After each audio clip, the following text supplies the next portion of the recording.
Good afternoon. Welcome to the Alcohol Beverage Board of St. Mary's County, June 10th, 2021 meeting. As we prepare to open the meeting, here are some of the guidelines. Public meetings are now open to the public provided social distancing guidelines can be maintained, and the Commissioners' meeting room capacity limits do not exceed 32. Everyone in attendance must adhere to the social distancing guidelines, including wearing a mask at all times except when speaking or due to disability. This public hearing is being televised live on St. Mary's County Government TV 95 and the county's YouTube channel. It will remain available for on-demand viewing on the St. Mary's County Government YouTube channel. My name is David Willenborg. I am the chairman. To my right is April Trosbach, our vice chairman. To my far right is Leonard Cole, member. To my left, Barbara Hill, member. And to my far left, Richard Watts, member. In the audience, we have Tammy Hildebrand, our administrator, Susie Dean, the recording secretary, Kevin Hall, our inspector. Sergeant Myers here today? He is not. And Elisa Casa is our web moderator. The first thing is to approve our agenda. Don't forget Chris. Oh, I'm sorry, Chris Beaver, our attorney. We just We lifesaver. didn't like to miss you. Thank you, Give him a Chairman. name tag. I always miss something. Okay, first thing we're going to do we're going to approve our agenda. Do we have a motion to approve the agenda as written? I'd like to make a motion to approve the agenda as written for Thursday, June 10th, 2021. Okay, we have a motion to approve the agenda as written for the June 10th, 2021 meeting. Do we have a second? I will second that. Barbara Hill seconds it. All in favor? Aye. Ayes have it. Okay, meeting minutes. May 13th, 2021. Does everybody have the opportunity to review the minutes? Do we have a motion to approve the May 13th, 2021 minutes as they are written? I'd like to make a motion to approve the minutes of May 13th, 2021 as written. So we have a motion to approve the May 13th, 2021 minutes from our vice chairman, April. Do we have a second? I'll second that, that motion. Mr. Cole seconds it. Do we have any discussion? All in favor? Aye. Aye. The ayes have it. Passes. New business, special privilege application. Helen's Cafe and Catering, Helen Euler, requesting catering privilege. Vice Chairman, would you please swear her in? Would you please come forward? Do you hereby declare and affirm under the penalties of perjury that the testimony you're about to give will be the truth and nothing but the truth? Yes. Please state your name and your address for the record. Helen Claire Euler, 24234 Steve Euler Road, Hollywood, Maryland, 20636. Thank you. So you're ready to present your application? Yes. Okay, go right ahead. I presented an application to extend for my catering license for weddings and such to be held on certain locations, such as, other venues besides my own cafe location. We do small catering events. Right now, we limit ourselves to a maximum of 150 people. So we keep it in a controlled environment and make sure that the proper guidelines are in place to make sure that the guests are taken care of and not overindulging. And I think that's all. Okay. Thank you. Members, do we have any questions? Helen, how do you control the alcohol that, I'm assuming that you bring beer, wine, and then a variety of liquors, right? The guest decides on the beverage of their choice, and then based on if it's like just beer and wine, or if they decide to go with liquor, kind of makes a decision on how many people we would want in place. We have certified bartenders through TAM as well as through the RAS program from the alcohol board, but so we put our own bartender in place. And then I have staff that 90% of my staff is actually over 21 and allowed to serve themselves as far as in the catering, serving the food. These are all venues that are food related, so it's not just to have a bar. It's usually coincide with like a reception, then eating, and then maybe another cocktail hour a little bit after, like a normal reception. So in that place, two of my gentlemen that actually work for me in helping with the heavy load, the lifting and moving stuff and clearing, they are also sort of like security, and they know to kind of look out as well. But we are also reminded, the bartenders remind them that, if someone looks overly, indulgent, like they should not, we usually address it with the person who is in the host of the party. When somebody makes application for your catering services, do you have any idea as to how many people are going to want to drink beer? How many are going to want to drink wine? How many want They mixed drinks? usually have a general idea, and that we usually limit it more like a time frame as well. I've not, well, in my previous years, when I was catering 20 years ago, usually it didn't go over 4 hours, so it was a maximum. And you kind of that helps to, control the situation as well. And then on-site, you have the means then to control all the alcohol?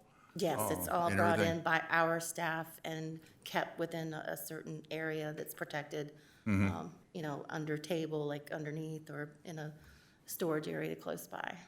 And all of that can vary depending on the venue, Correct. right? Okay. So you already have a catering permit done. I This is am an catering- extension of print. Catering currently, but I've had requests to provide alcohol service, and upcoming actually in September, and I said, well, we'll see what happens this week. So we have a wedding actually right here in Leonardtown on the person's property. Makes you a one-stop shop. They can get everything. Yeah.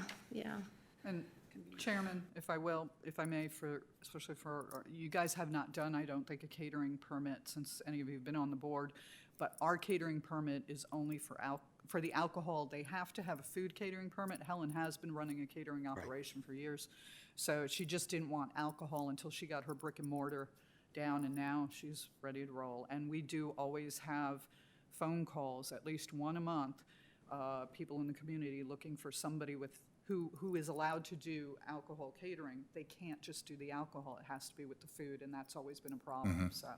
Right. Do you find most of your business coming out of the north end of the county? For the most part, pretty much from Hollywood north to Charlotte Hall at this time. However, I've just recently started getting calls all the way to Ridge. But years ago, 22 years ago, I had a restaurant in Ridge. So it's getting out that I am the same person up at the other end. So as I say, at the other end of the world. So it could happen, but for the most part, we try to stay in our vicinity between Hollywood and Charlotte Hall. Okay. Barbara, do you have any questions? No questions. Mr. Watts? No, sir. No questions. April, none? Okay. Very good. We have a motion to approve this. I'd like to make a motion Go ahead. to approve It's this going out special. with a bang. Wait, maybe we should ask first what permits are still required. For the catering, nothing, she has her catering permit. Her health permit states that she can do catering on it, and we have a copy of that on record. There's also an extension of premise on this. That's a separate thing to vote on. That's a separate That's for outdoor issue. seating, so that's a Okay. separate request. Okay. Then I'd like to make a motion that we approve the special privilege application of Helen's Cafe and Catering. Helen Euler? requesting catering privilege with no restraints. Okay. We have a motion. Do we have a second? I will second that. We have a second to approve. Discussion.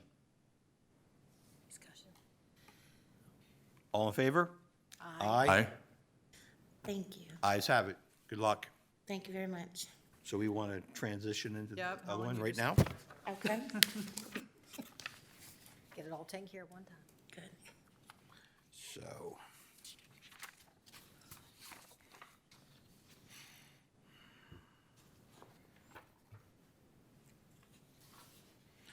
So the second one would be Helen's Cafe and Catering, Helen Euler, requesting extension of premise and extra serving counter for outdoor seating. Remind you, you're already sworn in. Yes, sir. Members, have you got opportunity to look at this diagram, and do you guys have any questions? Yes, I had a question. So, their fencing, is that, it says on the diagram, net fencing.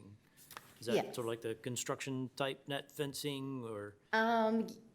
Yes, sort of like, normally you would see orange, we Right. found green, and we actually have plans to transition to more like the livestock, large, square fencing that you would use for livestock that's about 4 foot tall. Okay, We want to replace the temporary with the more permanent and go around those poles and keep it in.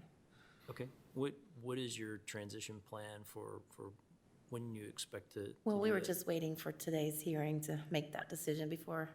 I mean, with the fencing in particular. That, honestly, I mean, that's the only thing I guess that about this that I got a little bit of concern with is just the fencing and maybe having something a little bit more permanent in place. Yes. That's more secure.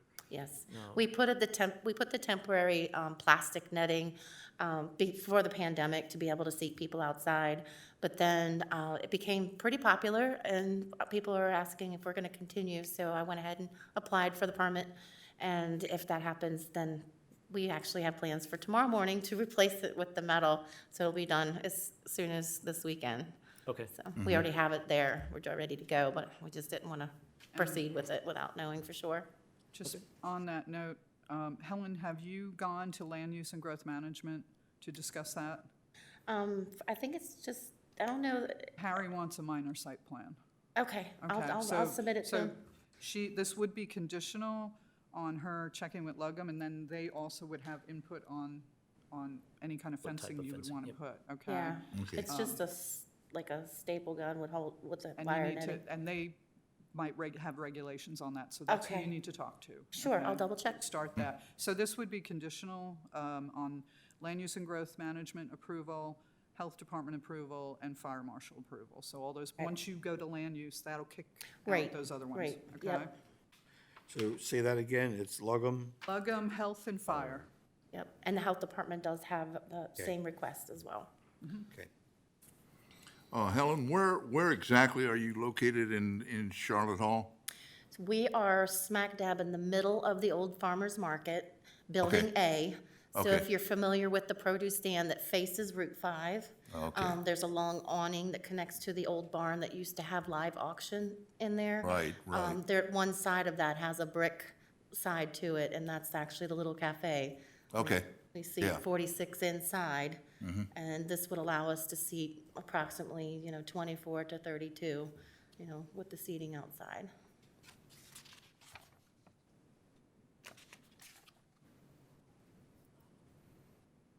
I guess, so does the landowners know these plans? Yes, yes. Yes, he's actually the one that offered me the space immediately when the shutdown happened to carry out only, to provide tables outside, and thought that that would help. And then it ended up, I put nice tablecloths and flowers, and everybody likes it around the market. And they're aware of the alcohol as well? Yeah, right. No alcohol, no. okay. Okay. Helen, your drawing here then shows a door opening onto the patio walkway. Yes. Is that how you're going to service this area there? So underneath this awning that we laid some pea gravel there, but in between, there's about a 6-foot walkway that kind of, people will pass through from one side of the market to the other. Okay. But it's really our patio. So we have a little like hostess table that we put outside. And we were thinking if this became a more permanent situation, we would like to have a hostess that actually greets people at the door. If they want to sit inside, they'll direct them properly, and if they want to sit outside, then they'll assign them a server. So they're keeping an eye on what's going on. Where would that hostess station be, in the restaurant or? right outside the door. Right outside the back Outside. door there? Right outside. It's actually what we consider our front door. Oh, okay. Yeah. Okay. So this is going to be a like a portable, for lack of a better word, a serving counter that's only going to be utilized when you're. When have we're people open, out there. 'cause So we there will be actually no pack it permanent up. storage of alcohol outside. Right. Yeah, we would be we actually would move the table out daily and put it away because I don't leave anything out there. Okay. Any other questions? So, I guess, further clarify on that, so the table you're talking about, that was your hostess table, right? I mean, the alcohol is gonna remain inside and then served Correct. It by a would be, server who's gonna carry it to the. it would be, everything would be remain at our normal serving counter inside. Right, And okay. we would just run it out per drink order. Okay, okay. And then you would have servers out in the patio area? I mean, how would anybody check IDs or? We have, so for instance, the way it would work is we would have three servers, because our place is so small. One stays on the bar, the bartender stays at the bar counter, and then one that serves the floors inside tables, and then one will be assigned to outside tables. So whoever housed the outside would have to come in and get those drinks from the bartender and then carry them back outside. That person is responsible. And right now, all of my staff is over 21, so there's no worry of that, being a minor serving. But we have the ID notifications all around, and we state it constantly, like on our Facebook site and our website, that we do card regularly. So that would be continued outside just as well as it is inside.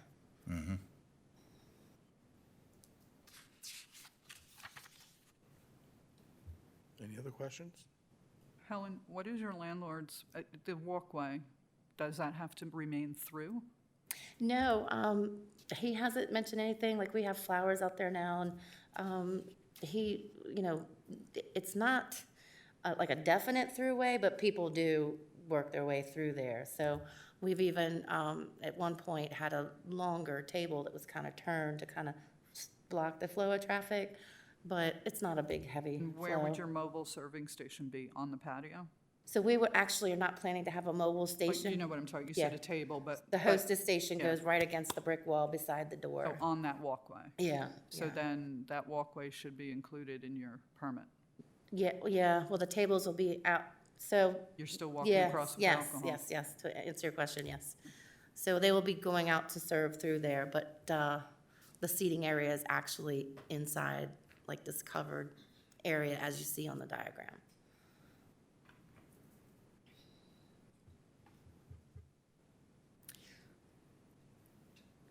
So you want this diagram corrected or Yeah, detailed? well, yeah. It should Because she be, would need to, you have it listed, you have the walkway on here, but your fence, your premise line and your description is just the seating area. yeah, so that's how it is now, so that the people can walk through. Right.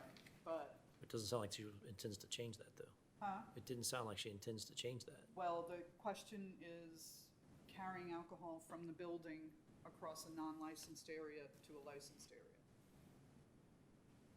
So then would we have to fence all the way to the building then? Or, I'm not sure, I'm What not you're clear. saying, It sounds like you the can't only cross that walkway with this, Well, yeah. You, because you're crossing that walkway right. to get to your area. So the board has to There's- get permission for her have to do to. that Yeah. and Okay. include that in. Chris, do you got any input on that? Right, so I think, as I understand it, your current licensed premise is the cafe itself, correct? Correct. So, and then you're asking for an extension of that licensed premise to include the fenced-in area. Correct, where they're Right. seating. Right. In order to access that fenced-in area, you have to cross this, what you've noted as the patio walkway. That currently is not is not part of your licensed premise, nor is it part of your proposed extension. I see. So at some point in time, in order for alcohol to get to your proposed extended area, Has to be included. correct, you would end up having alcoholic beverages in a non-licensed area. Gotcha. So Right, yes, we definitely want to Which is the patio include. walkway.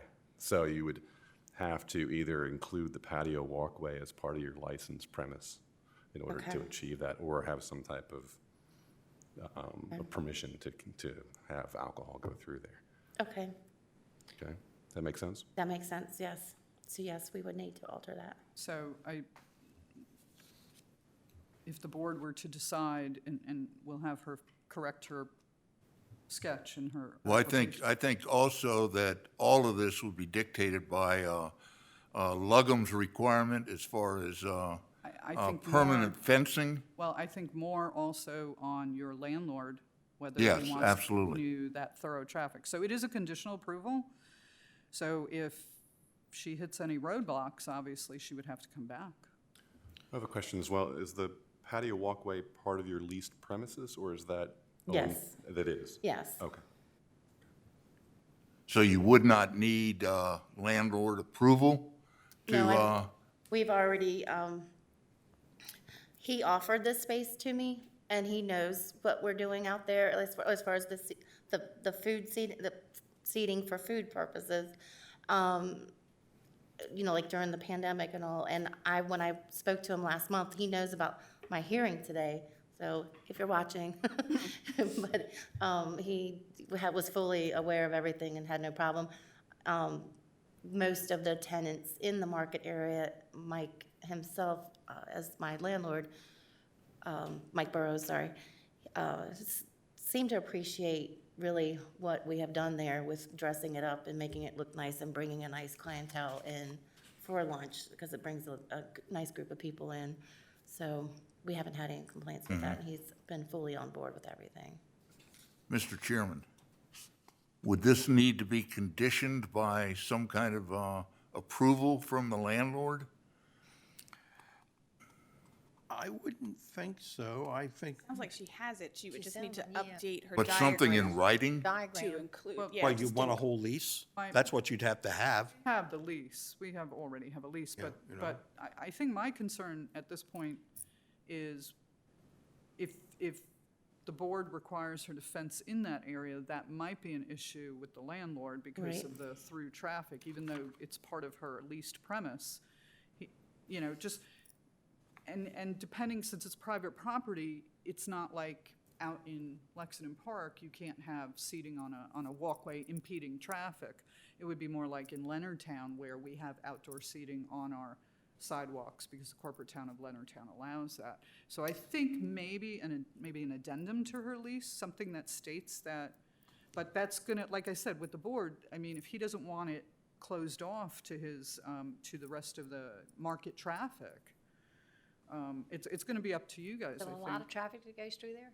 No, really, on Saturdays, we see it occasional, people walk through, going to the other side, but that's the only day, really. The rest of the time, the market itself is only open Wednesdays and Saturdays, and Wednesdays, it's not even at 50% of the the venues that are there. So, most of it is just the produce stands on Wednesdays. Saturdays, there's a lot more, units that are open and active, and people, you know, they walk up and down the aisles, and they'll occasionally cut through there. We have our nice little sidewalk chalkboard easel and flowers and stuff. They have about a 5-foot clearing to go through. But the seating itself that we don't get people that come to us. We're not a bar that serves food. We're a cafe that likes to offer Bloody Marys and mimosas and things. That's most of the time when we get the business, is mostly breakfast. And there's people that they like the outside and they want to be able to be out there. So we just want to offer them to be able to sit at the table. We're not in any way looking to have people walking around, and we don't encourage it. And in fact, I would discourage it, and, you know, I'll probably be the one monitoring this myself for a while to get it started and teach other people what I expect. But it's not to gather people to be standing around drinking beer or walking off into the market. So I'm very strict about that. It's more like to just have those who, of course, not on a 95-degree day, but a nice 75-degree day to enjoy sitting outside and watching the people go by. So that I understand, That patio walkway would just, the only time alcohol would touch that is when it's being transported by the server to Right, from indoor to the outdoor patio outdoor. seating area. And I'm wondering, when there's a more permanent fencing structure, if that will even further eliminate the amount of people that want to go through there, Right. because now it's going to look like, okay, that's the actual Yeah. restaurant. It's not, oh, what are they doing? Like, Right, you're- it it's- would, I would be afraid that it would hinder and actually void the whole purpose of even doing this, so. My thoughts just going through this are popping in my head is to maybe put some type of taping on the sidewalk and additional signage that says no alcohol beyond this point, or, you know, something to that matter that lets them know that this is our boundaries. You're walking through here, you're welcome to walk through here, but this is, you're not to walk out of here, basically. But that's it, it would just be from the server to go through the door, 6 feet across the concrete into the gravel pit that we call our little area. Could she even put a sign up that said no through fare? No, what, I'm sorry? That no one can just, it's No for in-drinker? patrons only, patrons of Helen's Cafe only? We've noticed that there's not as much foot traffic because we've put the flowers and the signage, Yeah. you know, the easel, and there's actually a table that is part of the patio that doesn't belong to us, it belongs to the woodworker next door, but I think people think that that is one of our tables. So they kind of just, they'll look at it, and sometimes I do actually see them walk away, just go the other way and go around. But, you know, we don't tell them that they have to. Helen, let me ask you a question. When your new covered area, no, it doesn't impede the produce, so when you're coming from the street end through the produce barn, they can still go straight through? Yeah, they can still go through. Yeah, it's to the one side of it. So the area that Mr. Burrows gave to us was, or now leases to us, I should say, was formerly a flower stand for one of the Amish who would come every year from like May till July and sell their flowers. And it just really was an eyesore any other time of the year. And he said, you know, because I've asked him for it for 2 years. I've asked him for this spot. I was willing to pay for it. It's just an eyesore. It's right out my front door.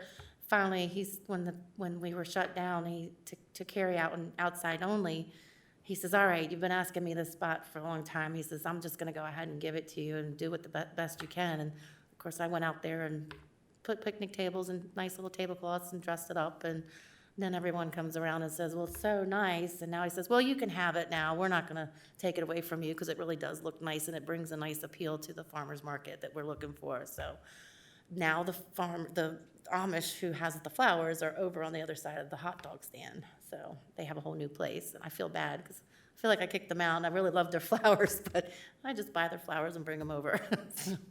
So that's how that worked out. And then I found out that I needed to get the permanent use of it, and so here we are.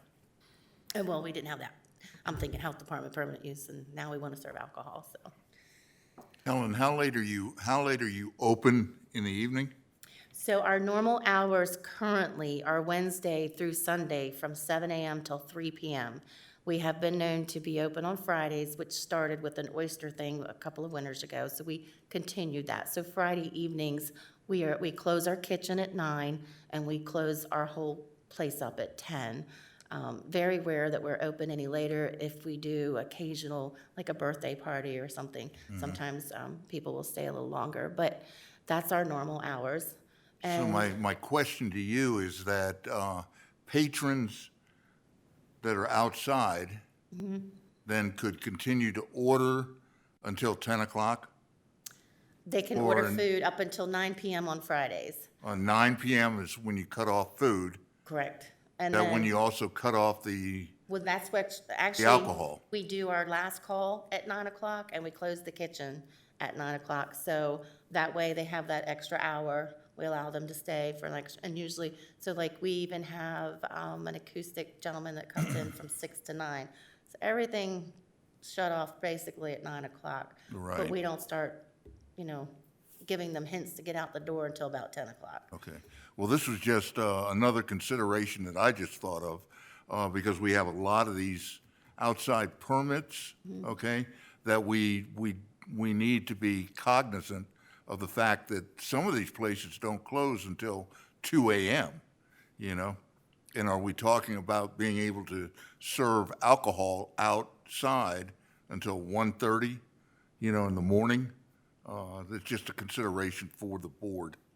And that was what led me to your questioning, when do you close? Yes, we are, it's very rare that we ever, the last I remember, we did a birthday party for someone on a Saturday that was indoors, not including the patio, but we did have, it was a 21st birthday party that a mother held for her daughter, and it was from like 8 till midnight, but it was a controlled 25 people, it wasn't, you know, that's the kind of stuff that we do.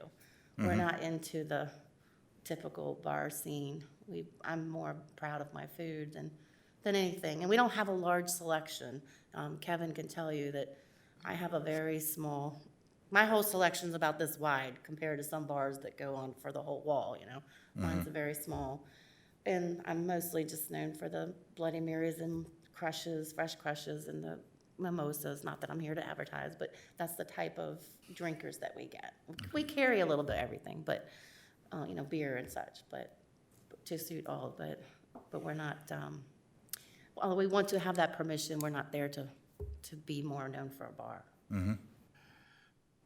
Very good. So, I guess there's a couple options here, isn't there? One of them being table this until next meeting and come back and bring us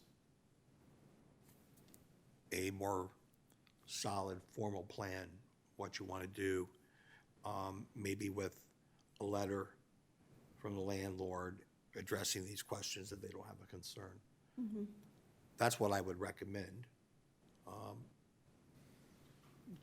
The board can do that. I mean, either Do way. you have any other, what are our other options?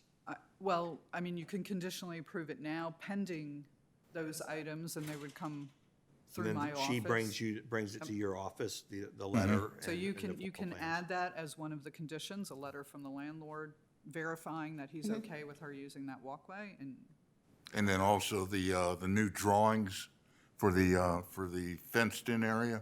well, I don't think the fenced-in area is going to change, it's just the material for the fence. I'm looking at this fenced-in area right here, and if they go permanent with it right now, they only have one way in and one way out. And I'm pretty confident that the health department or It would be the fire marshal. Lugum is going to require another entrance That or would be the exit. fire marshal. Fire marshal would require an exit only? She would bring an amended drawing if the fire marshals had Right. dictated that. But what I'm saying is condition this upon that, Yeah. upon well, that it receipt would of that be. drawing. Yeah, you yeah, know? we can do that. Yeah, And that's with yeah. all of your conditional approvals, when they're waiting on other agency, safety agency and permits. Right. Always conditioned, and it's always just, if something has to change, they have to bring us the final diagram.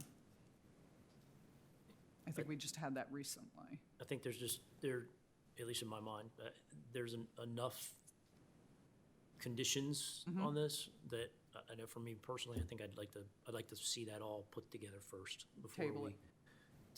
before we try to do a conditional approval. I just think there's too many other things in motion that need to happen.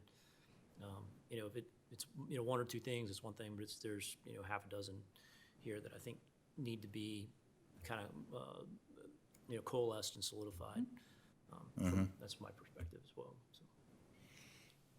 I agree with Richard. I know for me, I definitely love giving people what it is you need, so you don't come back and you're like, well, they didn't really say what I needed. Right. I know I won't be here, but a letter from the landlord addressing the use of the patio walkway to transit Okay, the alcoholic beverages to and from to that outdoor seating. Okay. The diagram updated showing your plans to have an actual fencing that goes tremendously. It's so much harder to jump a metal fence than one Right. of those Right. twine fences. Like, that's how you know that it's temporary. Right. So I get it, the way lumber and things are right now, you don't want to invest that in Right. something that you're leasing and then you can't do it. So Right. for me, that's what I would like to see. And those are all conditioned on Lugum fire marshal. The health department. And health department, yes, Yeah. you know. But I guess in addition to that, I think we need to see some more, I guess, details on how, because I don't think the intention was to carry the fencing to, to cross the walkway to the building, right? Which is okay. I mean, again, I'm with April that I love the open area concept, but whether it's the flowers, and then I kind of looked to Chris too as to what whether it was the painted line with signs that say no alcohol beyond this point, as she Right. suggested. Is that does That that was our satisfy plan. that requirement, or does it need to be flowers or whatever to put up more kind of a barrier kind of thing? So they can't get through. Right, So I guess I'd just like to see some more detail in that as well, in addition okay. to what she said. But I mean, other than that, I mean, I love the concept and. And again, we're not speaking of a large crowd, right? Right. Currently, we have 2 tables that seat 4, 1 table that would seat 6. These are all picnic tables. And 2 tables that seat just 2 little tables that seat 2. And I don't see it being anything more than that because of the space. Although we're coming out of this pandemic, I'm still a little leery about being on top of people, so I want to keep it a little distance. And with that, so like I said, it's more for dining purposes, but to allow the alcohol to go out there. So and that is fine. I'm sure I could expedite getting all of that in order and contacting the agencies that are needed to approve and tell me what I need, so that we can get it back to you. And I don't know much about, but when, Member Cole mentioned the second exit, like when I called fire marshal's office, I would kind of just ask them, just so you know, before they start doing. Yeah, any because I kind of- don't really know. Yeah, I would It's- hate for you to put that in and then have to go open. and, Yeah, like, it's open at the walkway, so I don't know if. right. If that's. And they may not possible. require anything, Right. so, Right, Yeah. right, but yeah. we'll find out. Not a But problem. I would condition this on like 60 days conditional. We're not going to condition on anything. We're having a discussion about tabling it and trying to give her the tools she needs to be able to come to the next meeting. Oh, okay, well, if we're discussing tabling it, I'm opposed to tabling this. Okay. I would like to see this conditioned, upon what she would have to do, so that she doesn't have to come back before the board. We make sure that we have everything that we need conditioned, and then all she has to do is get with Tammy as far as the paperwork goes. That's my recommendation. Okay, very good. So.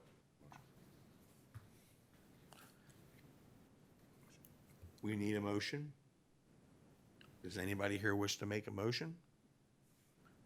The motion can be one of 2 things here now. It can be a motion to table it, and we'll have a vote. Or it can be a motion of doing all this under under all these conditions and vote on that. And then if that fails, then we can have another motion and we can vote on the second motion. You're shaking things up. I guess I'd like to make a motion that we table this and we allow Ms. Euler to gather everything up, with the approvals from Health, Fire, Land Use Growth Management, a better diagram of the fencing, a letter from the landlord, and as well as some more details depicting how she's going to control the walkway. Just to clarify, Mr. Watts, she wouldn't necessarily get approvals from the agencies, she would get recommendations? Yes, I apologize. Thank you That's for okay, clarifying. sorry. Yep, thank you. So yeah, I'd like to, that's my motion, is to To table it till table next it month. until next month and give her the opportunity to gather up that information. And then we can make a better informed decision on what she's looking to do. I think she's on the right path, for sure. I just kind of want to see it all coalesce together. Do we have a second to the motion to table until next month? I'll second the motion to table for next month to afford the opportunity to get everything that she needs. And then if we have any more questions with the next time. Otherwise, if it goes directly to Tammy, if things change and we're like, oh, that wasn't exactly what we thought, then it kind of falls back on us. We have no one to blame but ourselves at that point. So I second the motion. Okay, we have a second. Discussion. Member Cole? I'm opposed, but that'll be my vote, Yes, sir. okay? Yes, sir.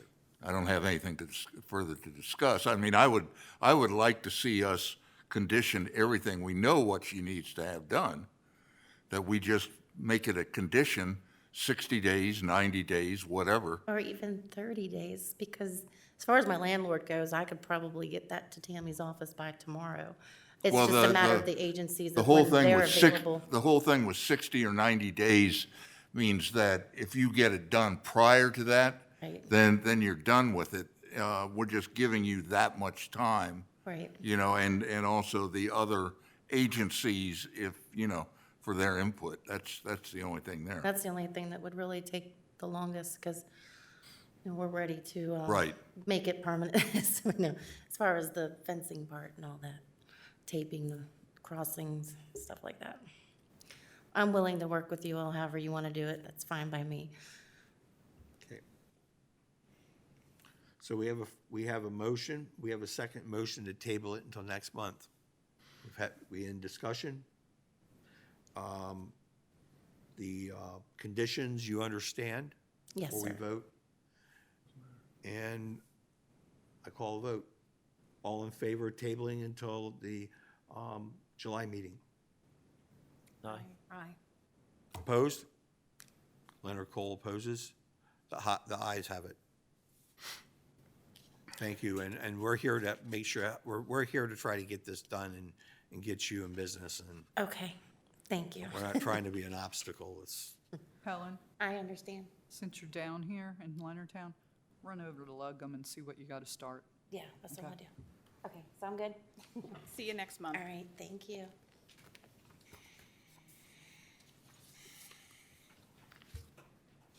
okay, next.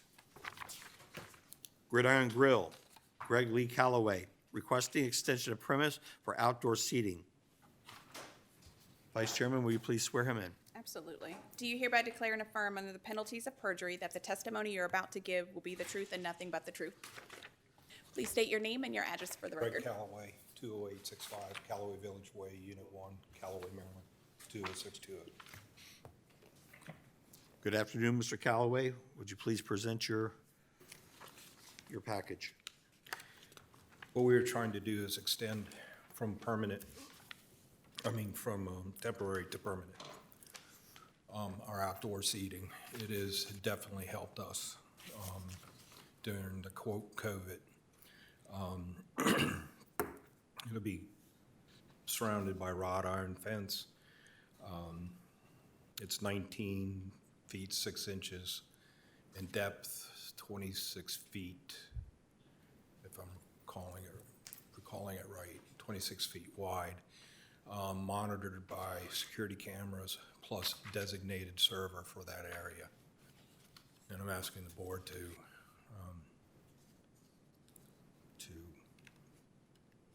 approve that. And what you can't see on here, because I've gone out and looked at the site, this is a raised concrete area. Yes, sir. So it provides protection from a vehicle rolling into it by virtue. It's probably, 6 inches tall or something like that? Sir, and I also secured it with 2 8-inch concrete-filled ballards at each end for the safety of our patrons. It's actually a much better situation than a lot of facilities have.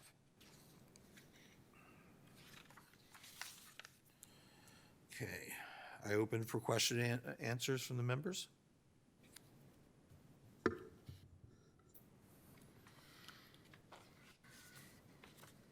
Mr. Cole? Once again, we get into an issue with the sidewalk going from the bar to the serving area, similar to what Helen's Cafe had.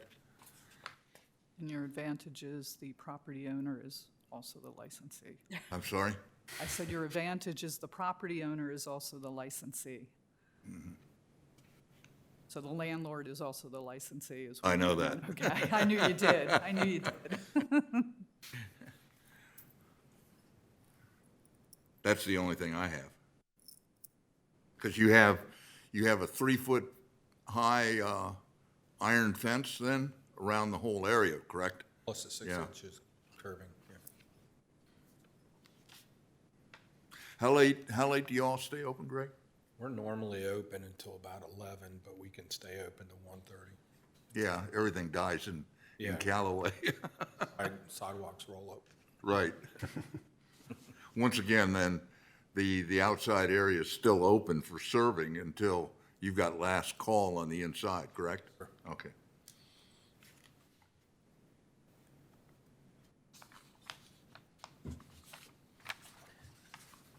So I guess I've seen this as well, and the layout is really nice. But I guess, again, in order to be consistent, right, with the sidewalk piece, granted, he's a little different because he's not trying to transit a licensed, unlicensed area, but is there a necessity to have some sort of signage, no alcohol beyond this point kind of thing, or something to There's indicate? nothing in rules or law, but that is, if that's a stipulation the board wants to make. And granted, I mean, this sidewalk is certainly a lot smaller, at least in concept of what I understand, than the last applicant's, right? That was a little bit more of a, kind of an open thoroughfare. It's a different situation. The first applicant actually sat there and divulged that there was traffic going through there back and forth, down that area. Yeah. We don't, at this point, we don't know what the situation is here. Yeah, I mean, and I don't see a lot of traffic going through here, because you're not necessarily trying to use that sidewalk to get from one side of the marketplace to the And other. I think this is right? gonna be a problem with anywhere. I bet you any place in Leonardtown doesn't have the sidewalk blocked off so people can't get from one venue to the next, Right, No, Most of the time, people that are going to the Gridiron, or going to the Gridiron. gridiron, Right. People going to the farmer's market are going all over all over the the place. place, Yeah. that's right. Right. They're able to park right in front of where they Yes. need to go. And this patio is right in front of the restaurant. Like, It's it's centered. even, there's no missing Right. it. Like, he can see from inside what's going on outside. Whereas in some of the other situations, you really can't see what's going on. Agreed. Yeah, no, I definitely agree that this is different, but I wanted to make sure that we had that yeah. conversation, Yeah. right? And, This is a question for the attorney. Really, Well, I mean, it's gonna have to be licensed as part of the application again. That space, right, it's gonna have to be approved. again, we're crossing the sidewalk to go into the outdoor seating. I think you've had this in the past, haven't you? Yeah, and like I said, it's different if it's privately owned, a privately owned shopping center. It's basically up to the landlord. Are you okay with that? what, being the landlord? Walking back and forth. Yes, it's controlled. We've got his permission. But does the drawing need to be corrected to denote that area? Because in the law enforcement situation and somebody, my view, what I'm saying, that if they're outside of the serving area, which is extension of premise, and this sidewalk's not part of the extension of premise, then they're, again, as you said, they are drinking the area they're not allowed to be. That's right. So the diagram has to sit there, even if there's not necessarily a physical boundary, do we have to identify it it somehow? has to be identified somehow. Right. I would think paint lines down or something, some sort of boundaries, some sort of physical boundaries, so somebody doesn't go vector off and go see Bob, who's just getting ready to go to get his nails done, and, We can put lines down. We also could, signage. so you're good with that? Yeah, oh, absolutely. Okay. I think it's gonna be a big issue as these come along, because this is all new, how to deal with this common Yeah, area. But most of our patrons that do come there know that that fenced-in area is where they stay. The servers, myself, my son, we're all on them pretty hard about, no, you can't go any further than this. Okay. So, Greg, is your outside area, is that covered or is it No, just open air, huh? in there. Okay. Umbrellas. But you've got wrought iron Yes. that's running around the exterior of it. Yeah, my you know. stepson did that. So there's no mistaking what the patio area is. No, You know, it's definitely. And then you have the two ballards, heavy ballards at each end. Because my actual thought was, I was very afraid that somebody was gonna come around that corner and some child would run out and we'd have. a right, mess. okay. I couldn't deal with that.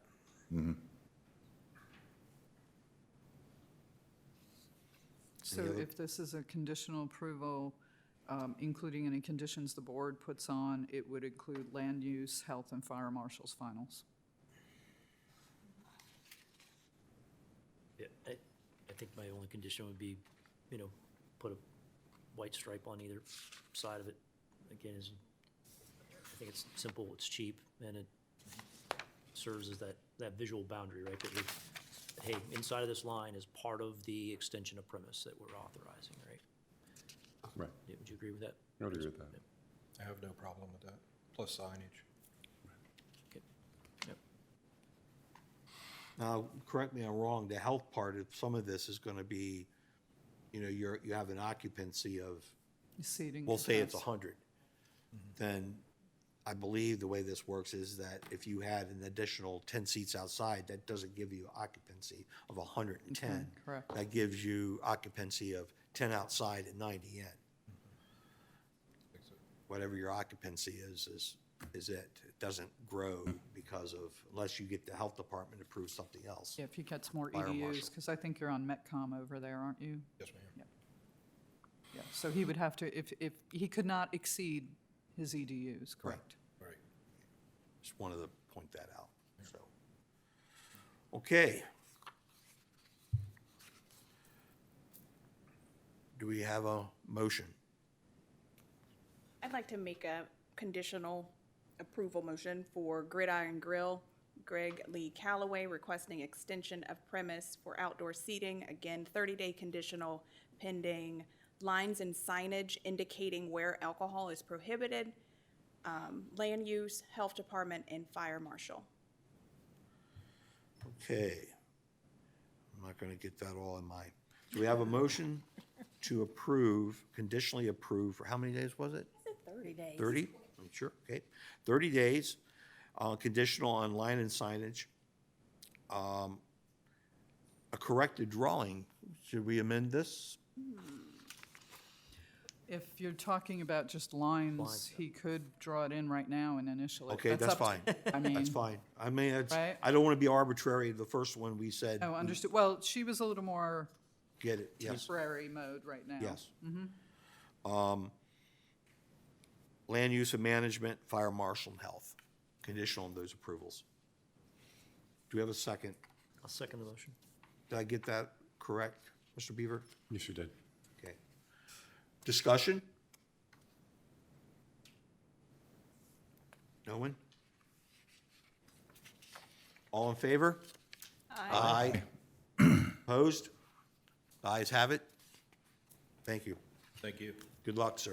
Yes, sir. Greg, do me a favor. Come on over here and mark your lines, hon.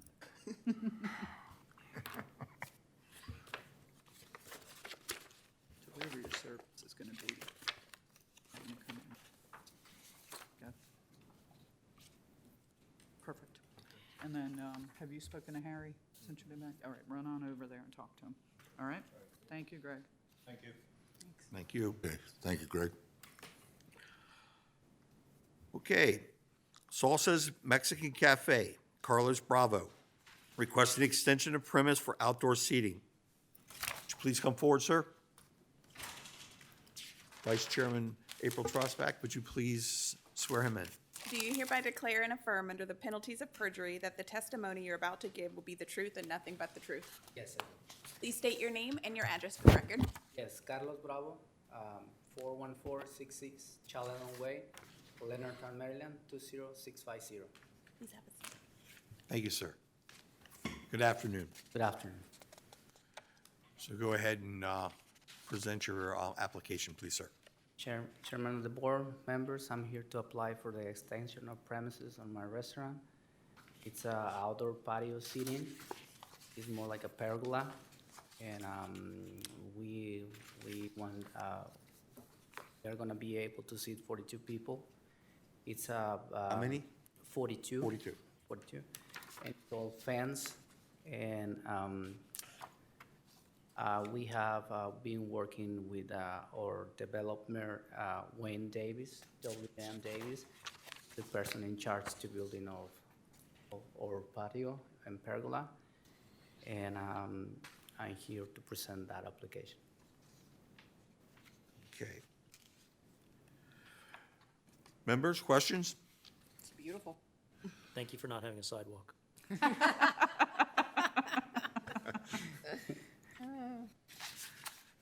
Mr. Bravo, where is the physical location of the restaurant itself? It's Where, on where? 25470 on Point Lookout Road. It's Right. Right behind the entrance of the main entrance of the hospital, St. Mary's Hospital. Okay, There's okay. like a Lido's Pizza, and there's a big shopping center Action. Right, right. Okay, I got you. Yeah, I know now. on the Yeah. far left corner. Yeah, far left corner over there. Yes, huh? sir. And so your extension is going to be the far, very far left, The very right? far On the outside, right? Yeah. In this very nice drawing right Oh, here. thank you very much. Appreciate that. So you're gonna take away the illegal parking that everyone uses on the side of the building? Some people like to call it the VIP parking. Taking dogs, yes. I know. How many patrons can you sit in that outside area there? The maximum is 42. 42? Yes, sir. No more than 42.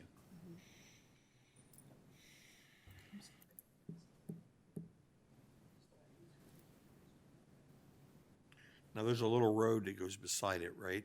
Right. What's the speed limit on that road? No other speed bumps or anything? There's no speed bumps. We post some signage that slow, for people to slow down. And we are thinking to use some bumps on the, in the near future.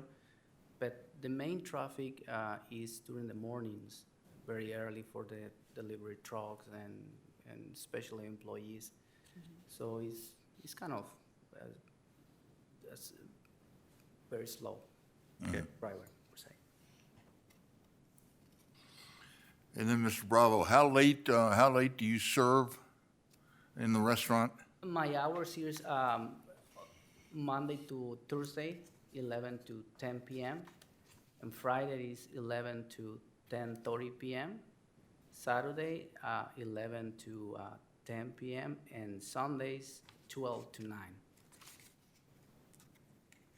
Sunday is 12 noon till 9 p.m. 9 p.m., huh?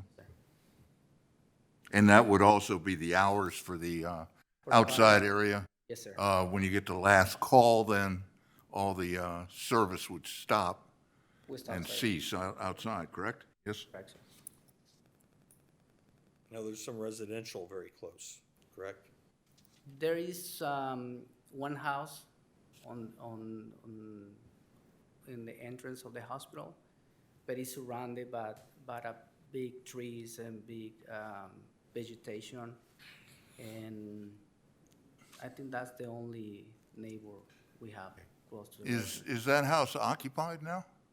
I really don't know. I don't think it is. It looks like It's nobody one of the old manor houses of Leonardtown. that is correct. Yeah, I don't think it's occupied. Yeah, we see some people taking care of the Grounds. of the Yeah, job. right, right. But we don't see any residents, like room residents of it. So your situation is going to be a little unique because a lot of these businesses have some sort of visual from the doors and things like that, and you're going to be totally isolated. Your front people, your lobby isn't going to have any exposure to any of the activities on the side. Am I correct with that? There's no windows on that side or nothing? We're a little behind because we order late, but we are opening some windows on the left side of the restaurant. So you can see the patio from inside the restaurant. And it's gonna be two windows. I believe they're gonna be, I'm sorry, I forget the size, but it's gonna be a very large size Okay. windows. So actually, Size, the actual people sitting, say there in the dining area, the windows will be there and they can actually look out? yes, They'll be close to that exit door in the back? yes. Okay. That's really good placement because the bar is at the back. Yes, because the so- bar's at the back, yes. Yeah. And also inside the bar is gonna be a small window. Oh, used- in that well, area too? Bartender or the. Okay, can see out. Can see out, yes. Okay.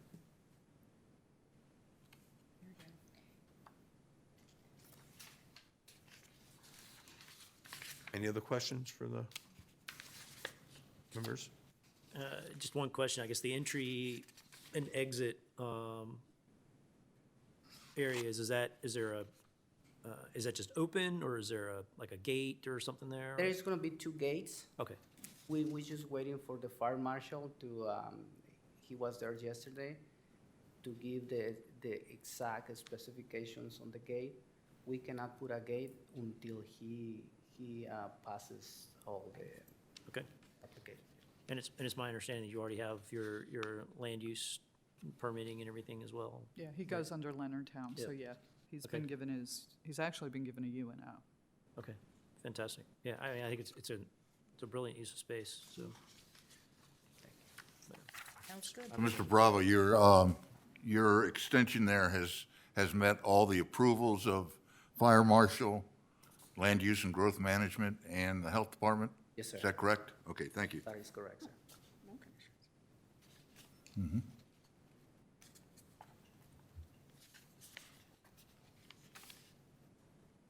Anything else? So with that, do we have a motion? I'd like to make a motion that we approve Salsa's Mexican Cafe, Carlos Bravo, requesting extension of premise for outdoor seating. There are no conditions that we'd be waiting upon. Okay. I'll second that. We have a second. Discussion? All in favor? Aye. Opposed? None? Thank you. Good luck, sir. Thank you very much. Thank you very Thank you. much. All right. Carlos, when you get everything stopped by the office with your license and. Yeah.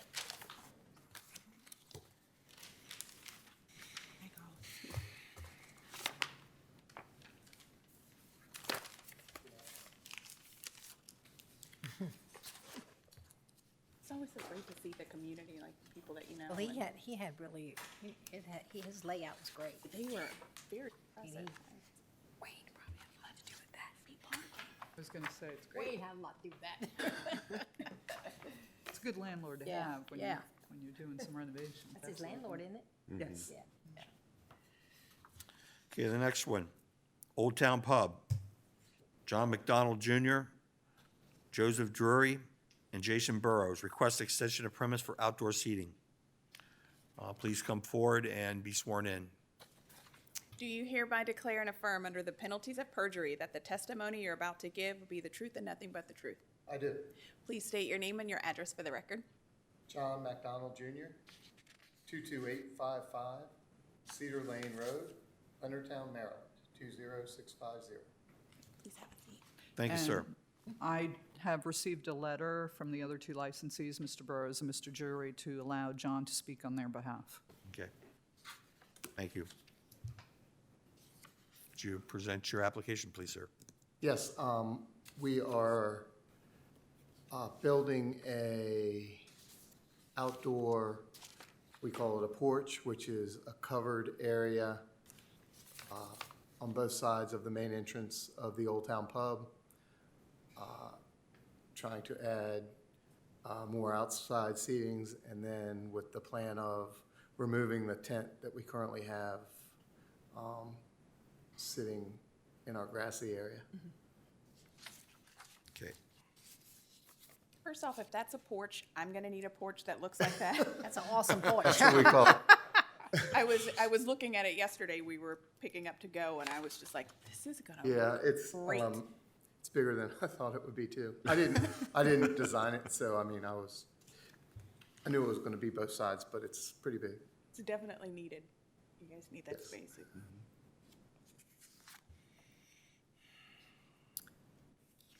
And of course, Mr. McDonald's restaurant, the renovations are still ongoing, so it would be we're waiting on the fire marshal to do his final. And I guess Leonardtown will sign off on that final permit for him. You said that was who now we're waiting for? Final approval from the fire marshal and Leonardtown. The health department has already signed off on. Okay. And Lugum had to approve everything before. Lugum doesn't have anything to do with Leonardtown. corporate town. And Leonardtown does. Right. Okay. And all those have already been met, correct? The permit has been approved and the Leonardtown commissioners have approved it.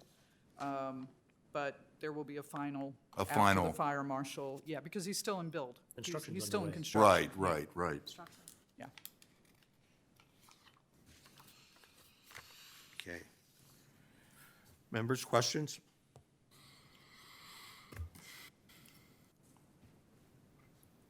What's your current occupancy on the restaurant itself? 99 people inside, and then the health department said they were going to give me 67 people for the outside now. 67 on the outside? That's what they've told me. That's good. Okay. It's my understanding that when it's complete, they will come over and they can alter, I guess, I guess they look at the space when it's complete and they say, this is exactly how much, because it's a calculation they do, I believe. So you've increased your capacity by 3/4 of what you had Well, originally. here's the thing. We had an existing patio, which part of that area that we're renovating. And then we have the tent out there that holds 40, 45 people. So the actual number of people we could have sat a month ago before we started demolition was actually 10 more than what we're going to end up with when everything's done. But we've been renting the tent, and that costs money, plus it's a little bit of an eyesore in my opinion. And then we're not permitted for that. We're not permitted technically for that space other than what the governor allowed during the pandemic. So when the state of emergency ends, that has to go. So, but we had this in the works before COVID even came. It's just, we're lucky that outside seating's kind of taken, I mean, seems like a trend. Everybody's getting conditional approvals for outside seating, and that's what everybody wants. People tell me to this day that they're just not comfortable coming in a closed building, that they want to sit. And they'll sit out there in the rain and 50 degrees before they'll sit inside. Right. So, I mean, everybody's got their own, their own way to deal with things, and I understand that. I'd just like to say, this isn't Hardee's any longer. Well, we've been trying for we bought the building in 2002, so we've been trying for almost 20 years to get it to not look like a Hardee's. And as my partner said, this is our last chance. It's the only money we're going to throw at it. When this is done, if it still looks like a Hardee's, we're sorry.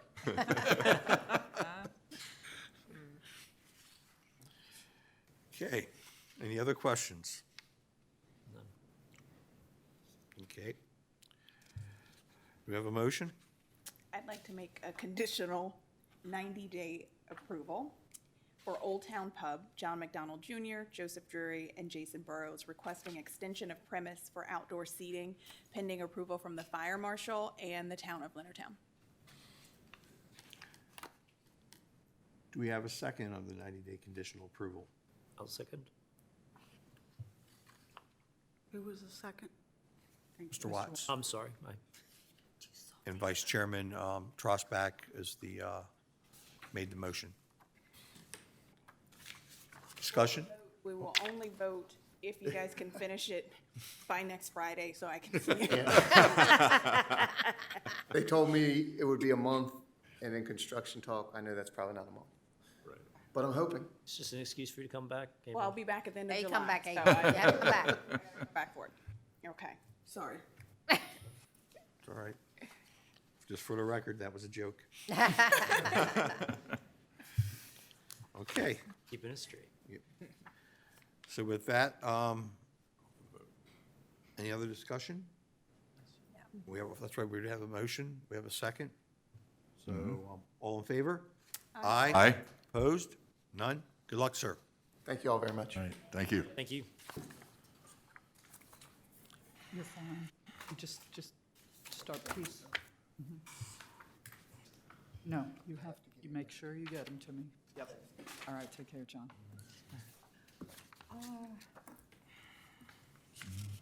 Is he out in the hall? Would you mind checking? Thank you. We're looking for Mr. Keys.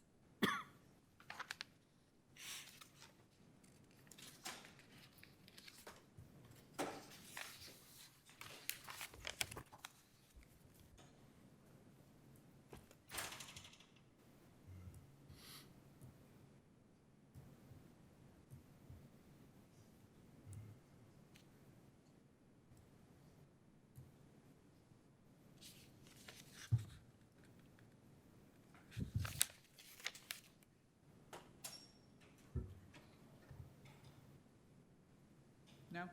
He departed? I don't believe he was ever here. Okay, I haven't seen him. Okay. very Need a good. motion on this, Mr. Do you Chairman? want to, do you want us to try and contact him? continue it? And you can Table it push till it to next the month? end of the Nothing to meeting? table. It's just not, it's That's just, not going to happen. here. It's June 19th. so you submission. can table person it. may not even come back again and apply. That's an assumption. But I'm saying, do you want to just give him a call, and you can put that to the end of the agenda in case he gets back here, or? That's up to you. Well, I thought you said he wasn't ever here to start with. Do we know that for sure? We did not see him come in, but Okay. I'm saying if Well, he go ahead. forgot, do you Then want we'll us go- to give him a little phone call to So see? go ahead, and I guess we'll just continue on with the next part of the agenda. And You got both? Okay.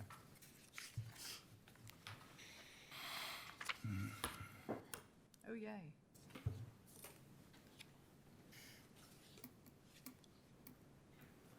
Okay, rules and regulations, discussion and changes and updates.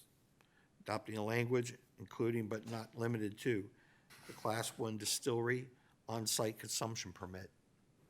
Okay.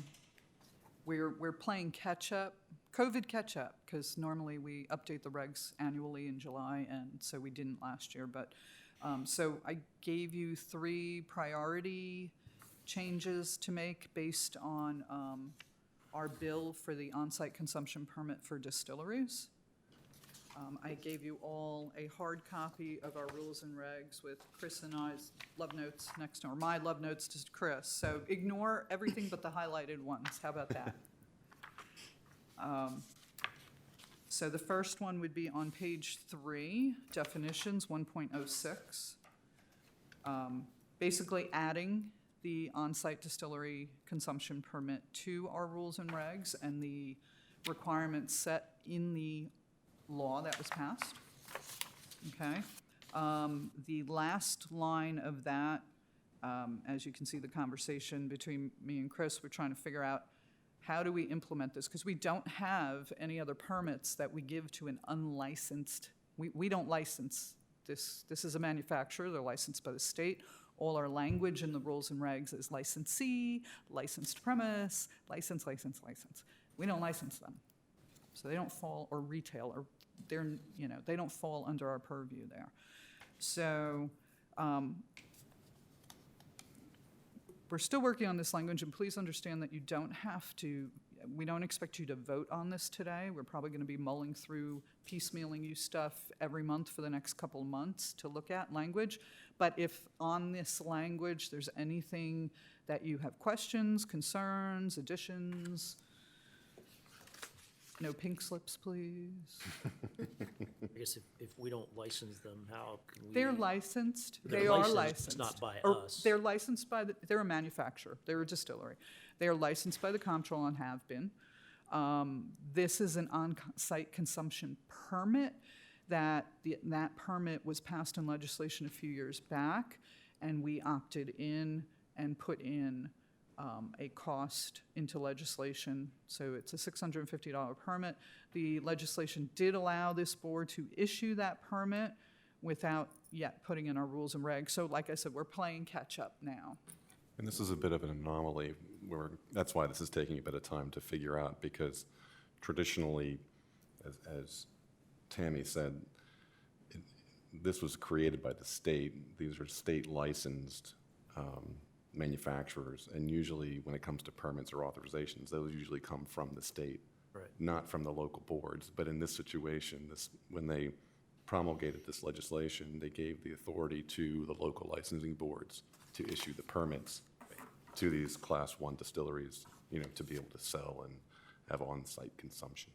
So I guess what I'm asking is our enforcement ability is through the permitting, not the licensing? Correct. That's absolutely correct.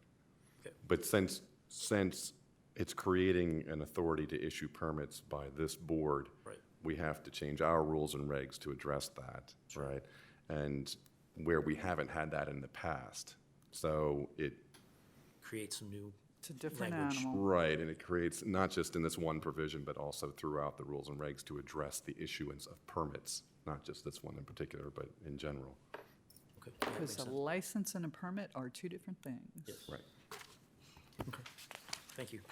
So, and then, of course, the definition here is what was in the law. Page 13, hours, 4.02. The law does give them a different set of hours than our regular retailers to be able to operate in, so that needs to be listed in there. Page 27, our fee schedule, also 702, we need to add the fee in there for them. So those are pretty cut and dry. But we will have votable language for you to sign off on next month. Okay. But I'm just, like I said, this is your opportunity, if there's any questions or comments or concerns, to voice them. And I don't know if you've looked at the rules or regs in your tenure here. I know some of you have shorter tenures than others. But if you had any questions or thoughts on something that you had wanted to amend, edit, change, add as well, we can look at that while we're digging in the 27 pages. Okay. Thank you. You never think 27 pages is really long until you have to read it word by word? Word by word. Okay, the next one is the HB 12, SB 205, sales or delivery of alcoholic beverages, including mixed drinks for off-site consumption. And we spoke about this last meeting, and you tasked me with getting some of the stakeholders to come and comment. The Community Alcohol Coalition, Marianne Crace she is on medical leave, but she has given me her phone number should you like to speak with her. But I did leave you a packet that she sent me last night with some information. Okay. So if you, I know you haven't had time to really review it, but it was some stats. And it also includes the letter that they sent to the legislators when the bill went up on their opinions. Now, their opinions on that letter were based on the initial language of the bill. There were amendments made to the bill on recommendations by the MELA board and the MELA, the jurisdictions combined. Having the delivery, on delivery, the delivery person being 21 and alcohol awareness certified, and certain other factors that we felt needed to be in, giving the boards authority to set drink limitation on these orders. It's a COVID relief bill. It's got a 2-year sunset clause. The sunset clause was also added because we asked for it, because it's difficult. But I will let you have time on that. I know the chairman and I are due to meet before the county commissioners towards the end of the month to get their input, and we will be presenting this information to them as well ahead of time. So I don't know if, I know you didn't have a lot of time to look at Mary Ellen's stuff, and I apologize, and she did want to be here, but again, if there's any questions on that. I just have a question. I like breezed through it quickly, but I noticed one of the topics that we had asked, and we had a pretty in-depth discussion about it when Sergeant Myers was here. We always seem to get statistics from other counties. Like we're looking at Montgomery County's statistics that 55% of their restaurants did not check the ID where the order was picked up. I'd like to think that I know my county and that the small businesses that are doing this, there's more than 55% of them that are checking the IDs. Montgomery County had a grant, and they used the, I don't know if you guys have heard us use the red card, green card lingo, which is the responsible retailer forum that the Community Alcohol Coalition has used via grant to do secret shopper checks on our businesses. Montgomery County used that company to do that. Anne Arundel also, I believe, did a check. The results weren't pretty. But I don't know, maybe it's the prior law enforcement in me. I can't compare the counties because the counties are extremely different. The crime rates in both Montgomery and Anne Arundel and the size in comparison to our, well, just for a little bit longer, my small county, those aren't our numbers. I don't think that's happening here. My question was I wanted to know how this impacts the people that we represent and those businesses that we represent here. Well, we do have also the Retail Beverage Association here to speak to the bill as well, to represent the licensees, the retailers. So they are also here to speak to that. That would be good. I want to know, hey, how is this affecting them? You know, I see the owner of the Rex. How does this affect him? You know, is this helping your business? Is being able to do those things? Is it financially sound? What precautions are you taking to make sure that there is carding going on? And mainly, I think one of the pointers we wanted to know, due to COVID, has the ability to be able to do to-go and delivery or delivery helped you keep your doors open? Because I know, even though I'm not here much longer, that's why we're here, is to find ways to ensure that the laws are protecting our community, but also protecting our small businesses. And we don't want to do something that inadvertently affects their well-being and their employees' well-being. So I just wanted to say that before we get the opportunity to hear from them. Well, some of the data we were given, though, was at national level, and some of it was pretty depressing. 41% increase with women drinking and heavy drinking. There was 40% of people who have home offices and are actually on the clock or drinking at work. I don't know how with us not having any the right resources that other people have, that we can get that kind of information that's local. But the national trend, it's not good. And the spreadsheets that were provided, looking at the businesses and how much businesses declined in the last year, the alcohol sales have not buoyed it up. And and the only way you can improve that number is selling more alcohol. That's the other thing. Are we serving more food? That's what you want to see, proportional to alcohol. But fortunately, those numbers have been pretty much stayed the same, the proportions, within a couple % right, in most Yes. cases. Yeah, we had a few anomalies, but I tried to explain them to you on the spreadsheet. That there were extenuating circumstances on most of them, either because of their type of business, and realize we only get gross sale information from Class B licenses, our restaurant licenses. That's all we're required by law to get. So I did give you a comparison of pre-COVID numbers versus during COVID 2020. I will still say I'm very happy and surprised that our licensees were able to maintain food to alcohol ratio required by law for a restaurant. So we didn't have any, but we were also prepared, we were preparing ourselves that that would not be the case because of the liberality of the governor's order. And we were prepared to, this year is just a blind eye because who can, but we were very pleased. But yes, the anomalies are listed there. Some of the numbers you see there where it looks like they gained a profit, well, they actually really just opened the end of 2019. The brave souls who opened at the beginning of COVID, so they didn't have full numbers. We don't require, if you've been open less than 3 months, to do a ratio with us. It's not a full year, so it wouldn't be a good comparison. And then there were some businesses that didn't open or reopen when the governor allowed them for indoor seating and outdoor seating. So some made the choice not to. And 8 or 9 actually exceeded sales from the year before Yeah, and did the game better than others. and their alcohol ratios did not increase. Right. Well, and you have to ask yourself too, I mean, how much of that, was benefited because of To go. the to-go stuff, Right. right? Yeah. And we- Emergency Yeah. relief and, extensions of, outdoor extension things, and so it's, Right, numbers, that's just straight up numbers. There's nothing, we don't ask how much of that is to go. That was not even a factor in the report. You just don't know. Nope.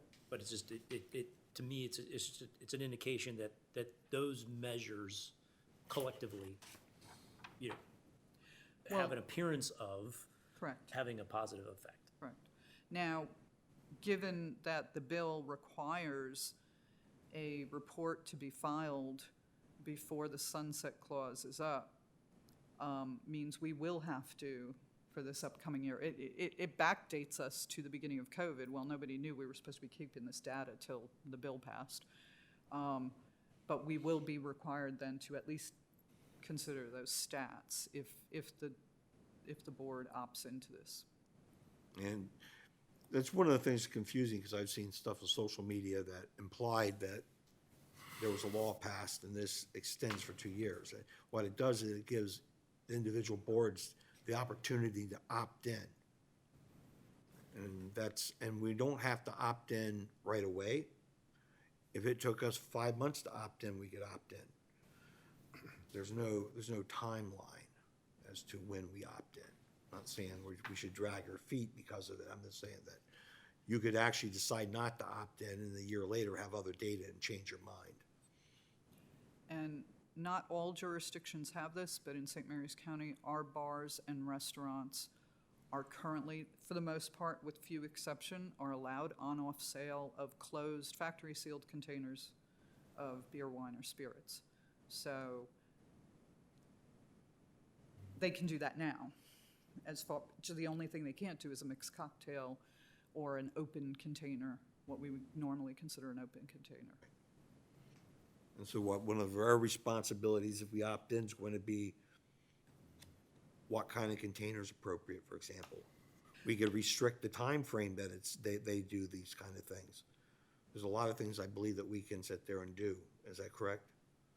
You'd have to ask the attorney. I mean, I'm kind of under the impression the only thing the board can limit is the quantity of alcohol that goes with each order. So you don't have to have a tamper, I thought you said that we were That's gonna. in the law. The statute provides that the sealed container has to be closed with a cap, cork, seal, or lid with no holes or straws or sipping.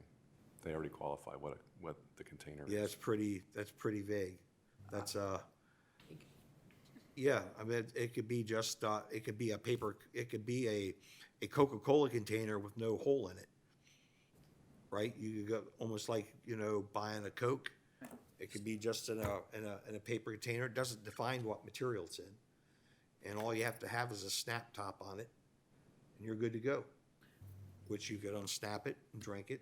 There's a difference between having a beer, which is factory sealed, and the police officer pulls you over and sees a beer in the car and the cap's opened. Even if it's a screw cap, it has, you can say, yes, that bottle's been opened. In this case, there's nothing that requires them to provide a cup or a container, like a growler or something that has a tamper tape on it. The language for the growlers was a little more broad at what the boards could do to to enact rules. And Chris, you'd be better at this. What I see here, other than on 41107 paragraph A, which still to me says that it gives the licensing board adopt regulations to authorize the sale or delivery. And then at the end, towards the end of the statute, it states. Section D. D, it says, the local licensing board may not charge an additional fee to licensee and may limit the quantity. Right. The fact that they added in the type of containers, I don't think we have, I don't think the board has the authority to change that. I know there is one jurisdiction who's actually put that already in their regs, that they have to be tamper-proof, and I wasn't sure if they were coloring outside the lines there, but it certainly did seem so to me. I mean, that's my interpretation, but I would agree to a certain degree with what Tammy's saying, because they actually go out of their way in this statute to say what the licensing board can and can't do, right? So if the legislature was going to provide the licensing board with broader power, I presume they would have stated that in the bill, but they don't. So normally the language is the board may adopt regulations to administer to this. Correct. And they've kind of really given you straight up what you can do or can't do. they give you the ultimate authority, whether to promulgate. Right. Right. I presume that's why they've done it that way. Okay. They say if you're going to do it, this is how it's going to be done, and these are your powers. If you don't want to do it, then not. And they're obviously saying you need to weigh and consider economic recovery and public health and welfare when deciding whether to promulgate and propose this or not.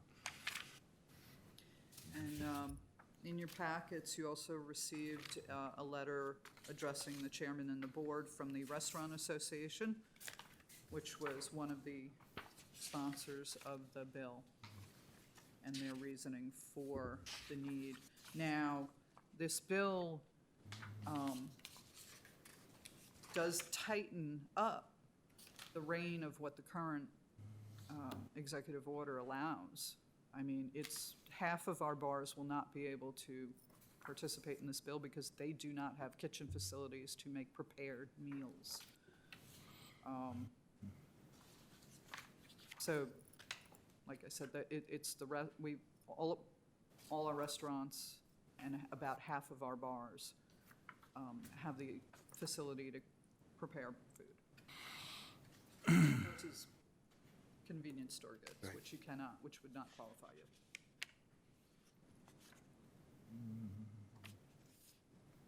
Okay. A lot to think about. Yeah, during Mela and throughout legislative, our meetings during legislation, I mean, some of the concerns are, the biggest concern is mixed cocktails. Nobody's concerned about beer or wine because most of us allow Right. closed container to Or could go. do it. However, in St. Mary's County, our rules and regs prohibit delivery. So we would, if you opted in, we would probably, if for a delivery, we would have to do something in the regs to address that. Did you say something about they're going to have to keep a log? Most of the boards who are looking into, well, some of the jurisdictions already have delivery and they use a logbook, which it's like a keg book. Any of our stores that sell kegs for off sale, they're required to have, it's a sticker, but it's required to fill out a logbook. You get the name, address, and it also has the form of ID and the license number written on there. So it's kind of proof that they've checked the ID of the person and the date of birth and made sure that, this person was of age. It's not required in this law. It's not, well, this Wouldn't be law able to do that. allows, there is, part of the statute does state that the board can, where is it? It was something, there is something in here about the board dictating requirements for IDs. Oh, right. Yeah, well, you're required to, the licensee or the permit, or the licensee is required to do the proper It's, yeah, here it is. identification of proof of age. But there's nothing to mandate a log. Well, I think what it says is if the sale is for delivery, provides any documentation that the local licensing board requires. So there are many jurisdictions that are going to either expand the logbook to include a copy of the invoice receipt showing that it was food and alcohol, not just alcohol. And those who don't have are many are talking about including, there's no other way for us to enforce this or even get data on it or anything. Right. You can't, as Sergeant Myers told you last time, you can't exactly have a compliance check where you have a CI order from his home. It puts the CI's identity at risk. You know, that's why they're a CI. So you can't have somebody delivering to law enforcement's home. It's just not feasible. And you can't have, you know, our inspector, but how do we follow the delivery? What do, you know, do we just stand outside and watch delivery, whoever's delivering, and follow them around to their, it's a difficult thing to enforce on delivery.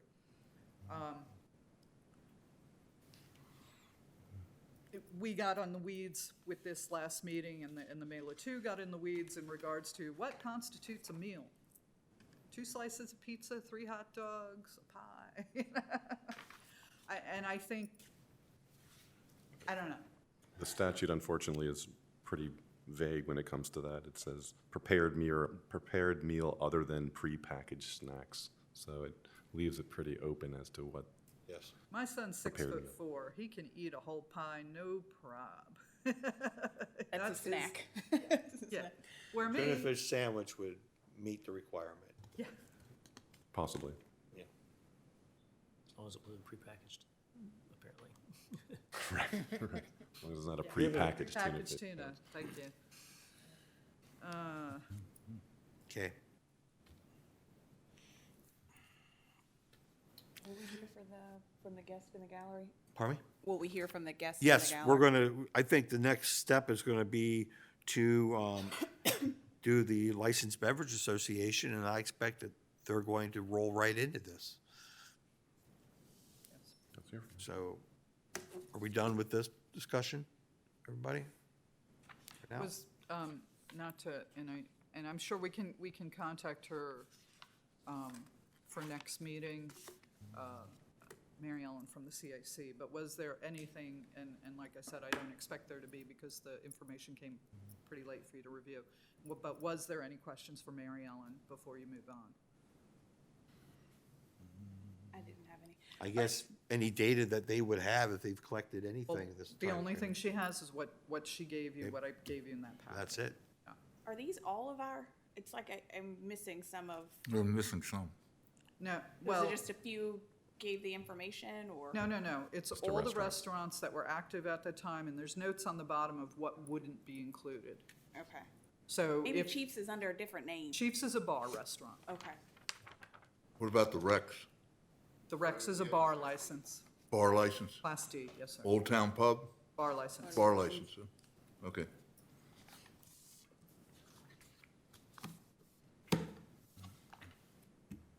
Any other It questions? would be the ones most affected then, yeah or no? As far as, As far as if they can do delivery or, you're talking the bars? most of my meals come from places like the pub or the Rex. I'm going Well- through there and if I'm, And they are fortunate that they have progressed in their business plan and their business models to be more of a pub versus a tavern versus a bar. I think the ones most affected in the hospitality realm by COVID were those who did not have food to help them get through this, are straight-up bars that do not even have kitchens. They were the ones that really took a hit. So,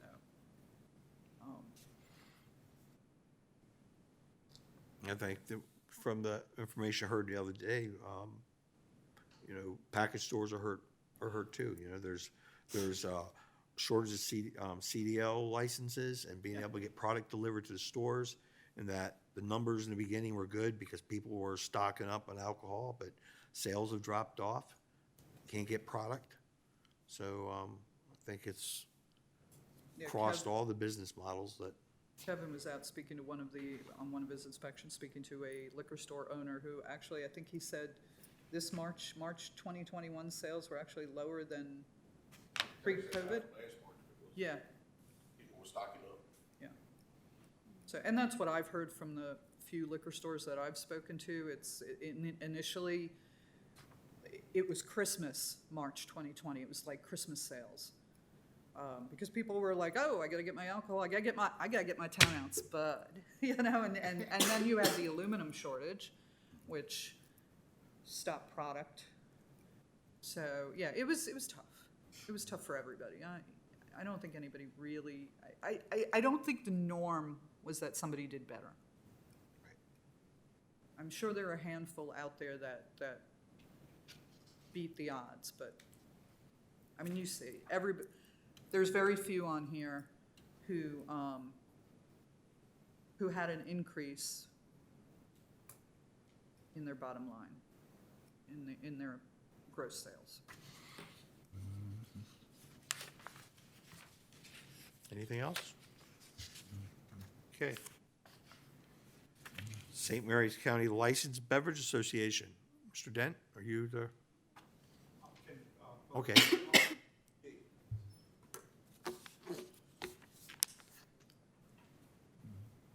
Hello, everybody. Hello? Hello?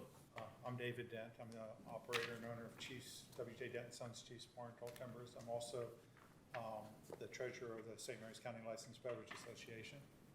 And this is Joe Curley. Joe? Owner and operator of the Rex in Lairtown, Maryland. Know my address there. 22695 Washington. Oh, that's This restaurant. 22531 Landing Way, Lairtown, Maryland, 20650. Thank you.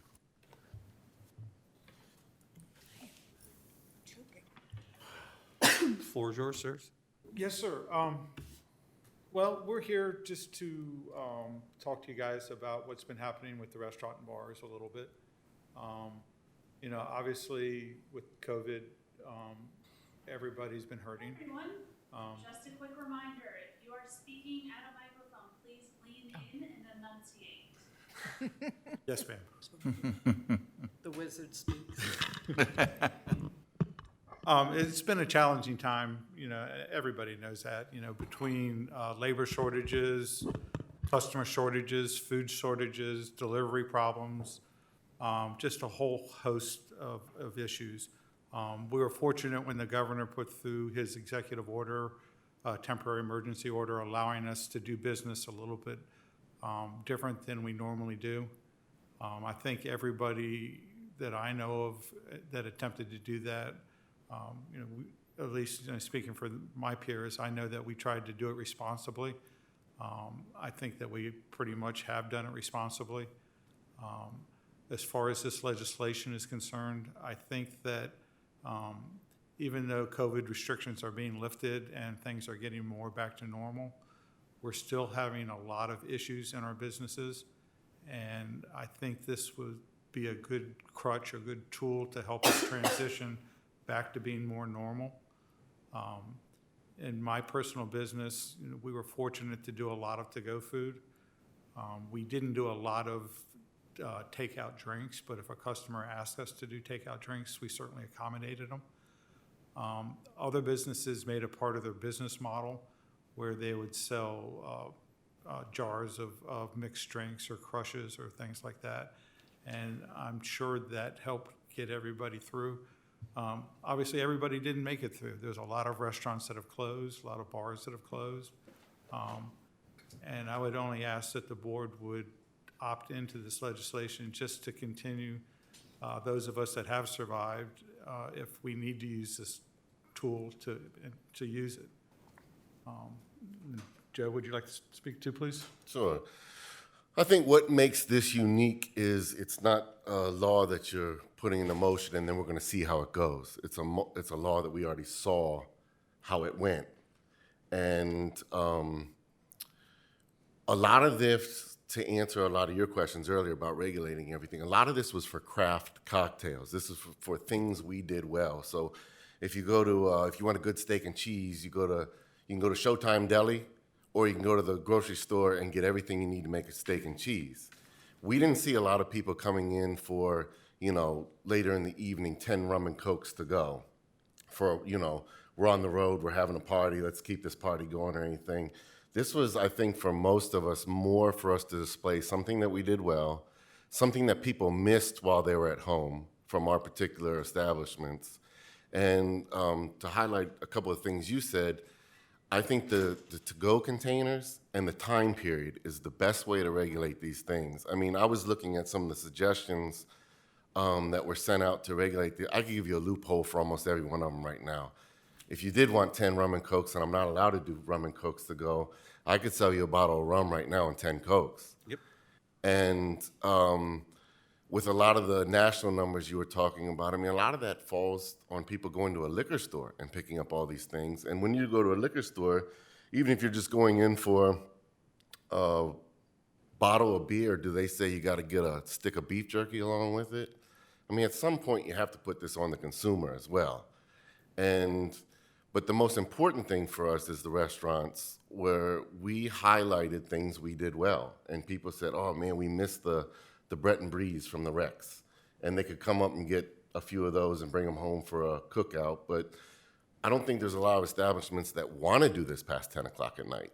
I mean, we don't want to turn to the person who's been partying this whole time and say, oh, sure, you want one more? Take it to go with you. And I don't think a lot of people want to bring it in their car with them to go at that time. So I've been in this business for a long time, and I can tell you there's two different crowds. There's the before 10 o'clock and there's the after 10 o'clock. And I'd limit this to the before 10 o'clock crowd.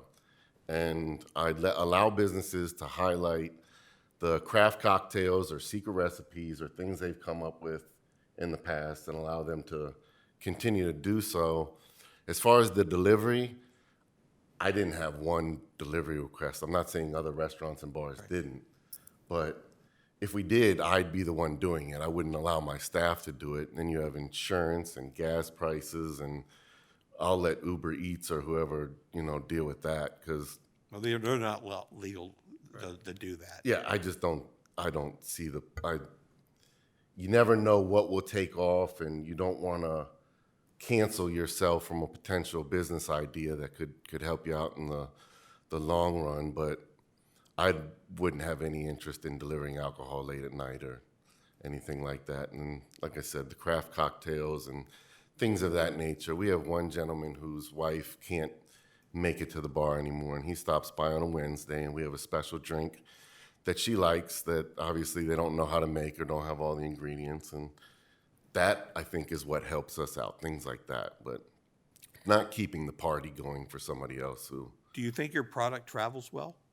I mean, if I was to buy one of your specialty drinks and I drink it right there at the bar, vice traveling, and 25 minutes later it's delivered to a home.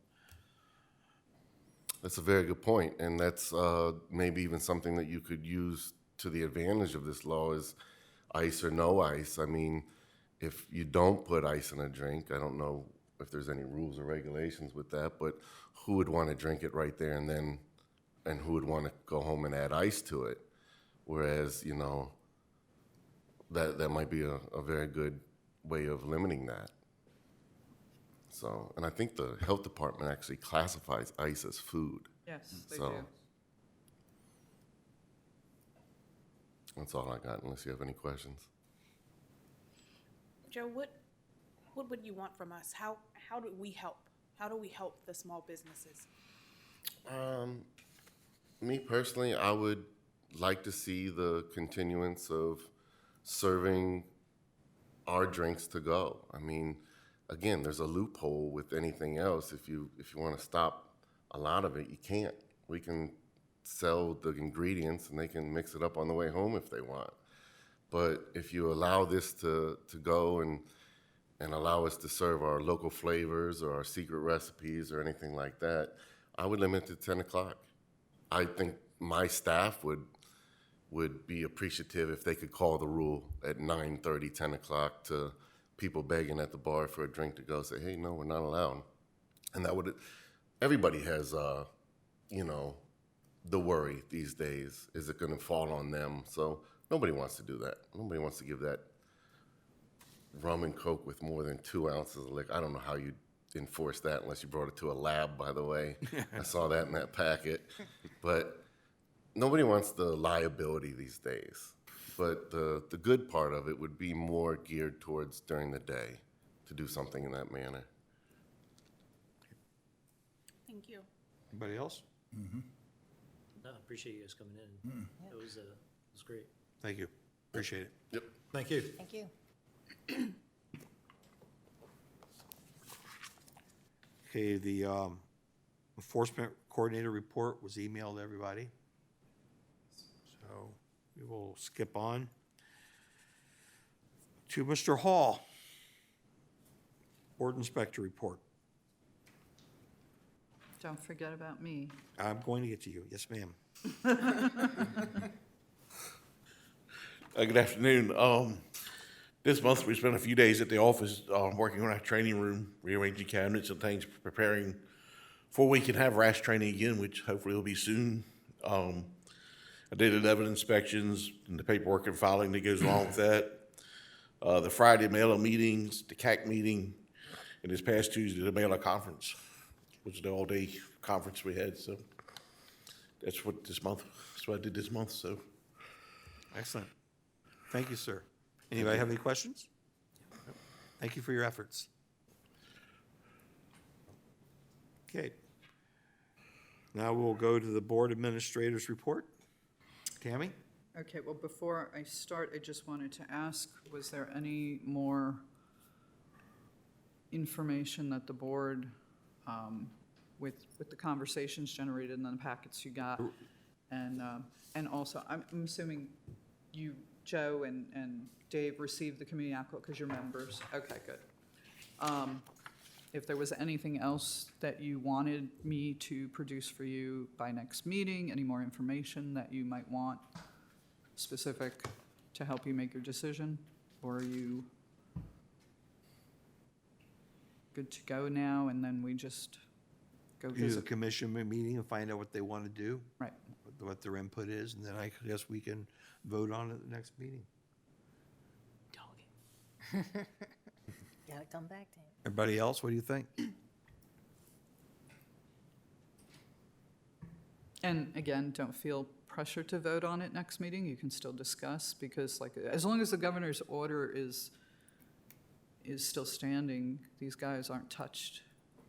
Okay, they're ready to roll the way they're rolling, and frankly, I don't think he can lift the order before the, because he extended the expiration date of driver's licenses under that order. So I think the order's got to stand until at least then, correct? Which is, I think, Correct. the end of August. I think if you adopted it before the order ran out, it would just go. The into- order still stands Right. until, yeah, your adoption doesn't take effect till the order Wouldn't take effect until that's expires. lifted, right? Okay? That time. I think you got a little time. So, you know. Okay, so my other issue is that we tabled for this month is amending the resolution 2020-01 that you issued to me, you granted me during the very beginning of COVID, giving me authority to approve certain requests. Obviously, the COVID emergency seating plans, outdoor seating plans, but also officer changes, extension of premise, any that were, they had come before you, but, you know, they had a 90-day, any extensions of those. Actually, the extensions of those, the expiration dates of those carried through with COVID. So they actually all expire according to COVID according to the governor's last order, on June 30th. So they would need, if you retract this order, they need to come to you.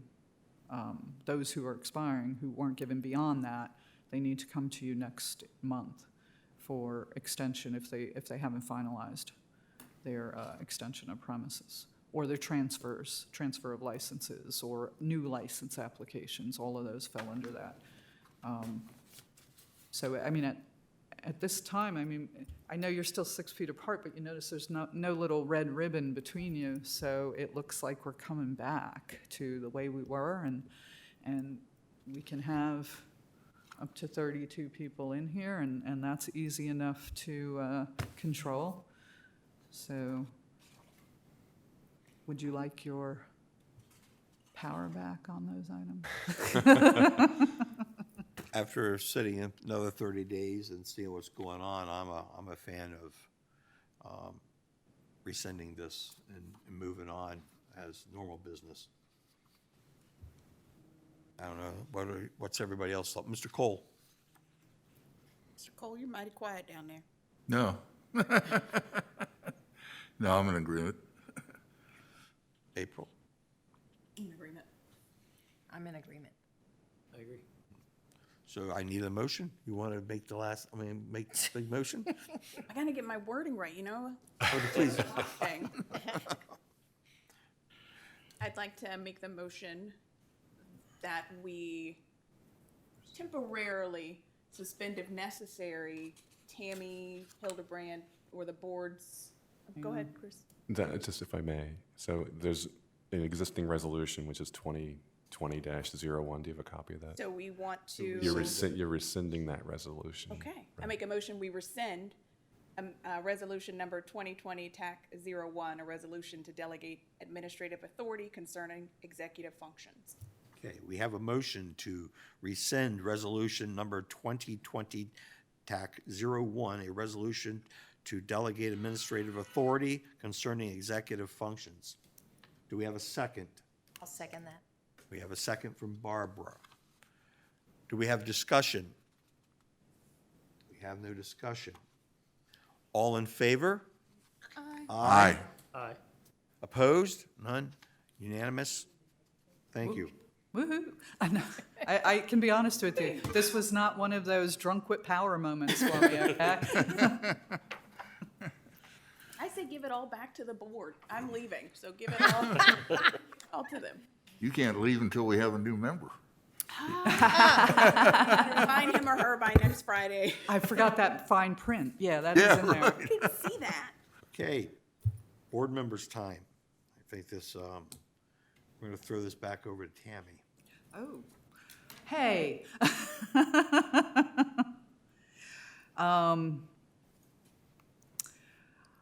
When you first came on the board, and we are very sorry that you are leaving, you announced last month that you are leaving the board. You're going to Texas, and I wonder if you have a suitcase big enough to fit me in.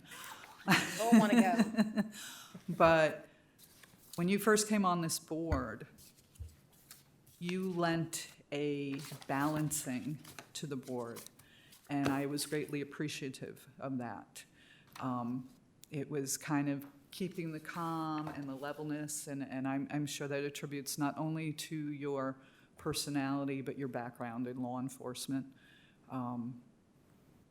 You always lit up the room when you came in, and you've always been, I think, a very fair board member. I will miss you dearly. I really will. Our chair, I'm going to throw it back to him. We have a very small token of appreciation. Very small. Yes. I know the budget. It's not a Cadillac. Oh, no gold watch, no car. But I hope, as many of my members still do, that you still find that our office is your home, and when you're in the area, you'll come and visit us. Absolutely. Thank you. Thank you so much. Are we going to do a picture or something? Yes, we normally do the happy picture. Do you have your phone? Because, you know, me and my flip. There you go. Excellent. See, this is why Susie, she's is my that an 11? assistant. Susie, is that an 11? I'm going to give you my phone, Susie. You guys, Tammy making me missed out. We all go up front? Yes, please, would all the board members join? Sitting so long, I don't forget them. Feel like I'm Yeah, stuck you in the guys are chair. back on the agenda now.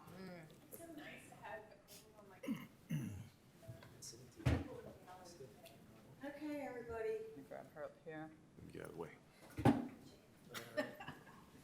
We get the board members in with April and then the staff on the sides. We don't need to stay together. Barbara, smile. Certificate of appreciation. Do you want to torture Chris with the? You will be. You're trying to see the picture.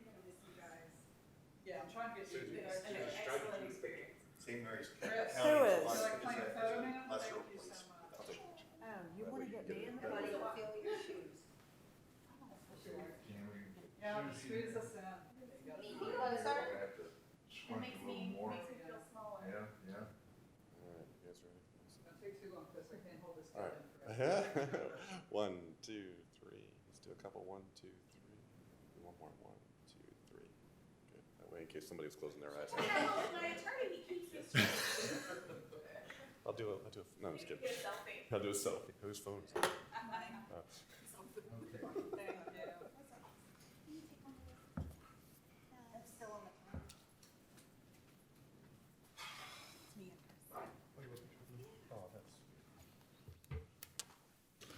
Guys, I gotta get him. Right, sorry.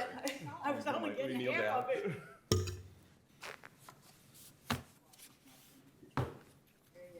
Sign these four. Some have stickers. I think there's one with that.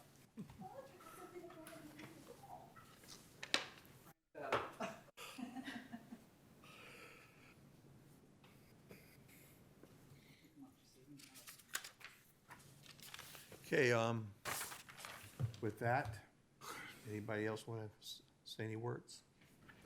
No? I'll make a motion that we adjourn. Okay, we have a motion to adjourn. Do we have a second? Second. All in favor? Aye. Aye. Thank you, everybody. Thank you. Who seconded that? Mr. Watt. Watts. Rick Watts. Mr. Watts. He's